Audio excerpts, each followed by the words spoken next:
Hello दोस्तों, स्वागत है आपका कैरियर विद स्टडी में। आज मैं आपके लिए लेकर आई हूँ क्लास 6 की सब्जेक्ट है पृथ्वी और हमारा जीवन। आज मैं आपको अपनी इस वीडियो में इस सब्जेक्ट का चैप्टर नंबर 8 कराऊंगी। तो चैप्टर नंबर 8 है हमारे पास भारत का भौतिक स्वरूप। ठीक है, इस चैप्टर 8 का आज मैं आपको अपनी इस वीडियो में सॉल्यूशन कराऊंगी। तो सबसे पहले हम अभ्यास निकाल लेते हैं चैप्टर 8 की।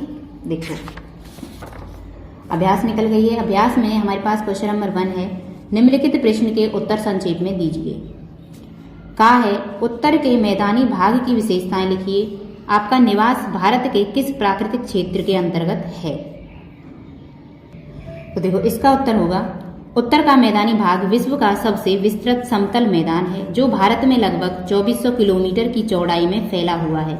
यह मैदान सिंधुरा, गंगा, ब्रह्मपुत्र और उनकी सहायक नदियों द्वारा लाया गया जलोढ़ मिट्टी से बना है।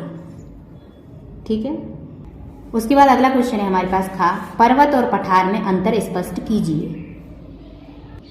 तो इसका उत्तर होगा, देखो, धरातल का वह भाग जो पहाड़ से नीचे और मैदान से ऊपर होता है और जिसका उच्च भाग सपाट हो, ढाल सामान्य हो और आयाम का अनुपात तीव्र हो, अलग अलग होता है। पर्वत धरातल का वह भाग जो आसपास के क्षेत्र से बहुत ऊंचा हो और जिसका आधार बहुत घेरा और शिखर नुकीला हो, पर्वत शिखर है।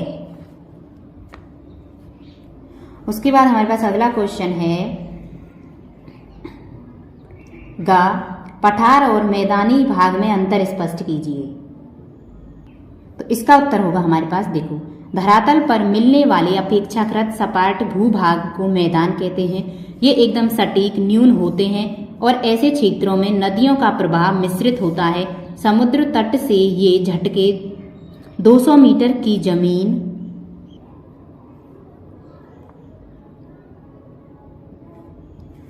से काफी ऊंचाई पर होते हैं और इसके ऊंचे हिस्से चमकदार सपाट हो जाते हैं। विशेषण है सागर तल से उनके चित्र 300 मीटर तक होते हैं। नंबर 1 हिमाद्री, नंबर 2 लघु या मध्य हिमालय, नंबर 3 शिवालिक श्रेणी। अगला क्वेश्चन है हमारे पास घा द्वीप और प्रायद्वीप में क्या अंतर है? उदाहरण देते हुए स्पष्ट कीजिए।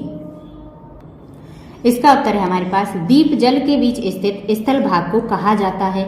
यह चारों ओर समुद्र से घिरा हुआ है, कोई भी प्रदेश या भूभाग है, जबकि प्रायद्वीपीय भूमि का वह भाग है जिसके 3 ओर जल और 1 ओर स्थल है। जैसे कि भारत का श्रीहरिकोटा एक द्वीप है, जबकि कोलाबा एक प्रायद्वीप है।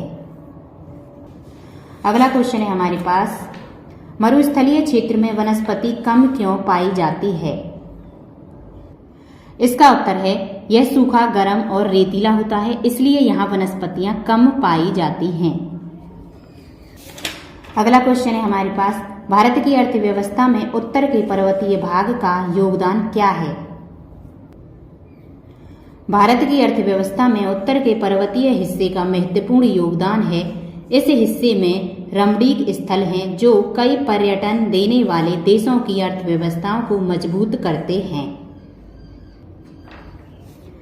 अगला है हमारे पास दूसरा, देखो, निम्नलिखित कथनों के सामने सत्य असत्य लिखिए। पहला है का विश्व का सबसे ऊंचा पर्वत शिखर माउंट एवरेस्ट है। ये क्या है? सत्य। उसके बाद है था मसूरी, कुल्लू, दार्जिलिंग आदि पर्यटक स्थल शिवालिक श्रेणी में स्थित हैं। ये क्या है? असत्य। गा है उत्तर के मैदानी भाग का ढाल पूरब से पश्चिम की ओर है। ये क्या है? असत्य। उसके बाद घा है गंगा एवं ब्रह्मपुत्र नदियों द्वारा बनाए गए विश्व के सबसे बड़े डेल्टा का नाम सुंदरबन है। ये भी सत्य है। उसके बाद है लक्षद्वीप मूंगे से बना द्वीप है। ये क्या है? सत्य। उसके बाद हमारे पास अगला क्वेश्चन है रिक्त स्थानों की पूर्ति कीजिए। कहा है हिमालय की सबसे दक्षिण में स्थित पर्वत श्रृंखला को शिवालिक श्रेणी या उप हिमालय कहते हैं। खा है गंगा नदी का उद्गम स्थल गंगोत्री हिमनद है। उसके बाद गा है थार के मरुस्थल की प्रमुख नदी लूनी नदी है। अगला है चंबल और बेतवा नदियां यामा नदी की सहायक नदियां हैं। उसके बाद है भारत के 2 द्वीप समूह अंडमान तथा निकोबार हैं। ठीक है, इसके बाद फिर हमारे पास वही भौगोलिक कुशलताएं हैं जो कि आपको नोट नहीं करनी है। तो इसी के साथ हमारा चैप्टर समाप्त हो चुका है। उम्मीद करती हूँ वीडियो आपको पसंद आई होगी। अगर वीडियो अच्छी लगी तो वीडियो को लाइक करें और हमारे चैनल को सब्सक्राइब करें। मिलते हैं नेक्स्ट वीडियो में एक न्यू चैप्टर के साथ। धन्यवाद।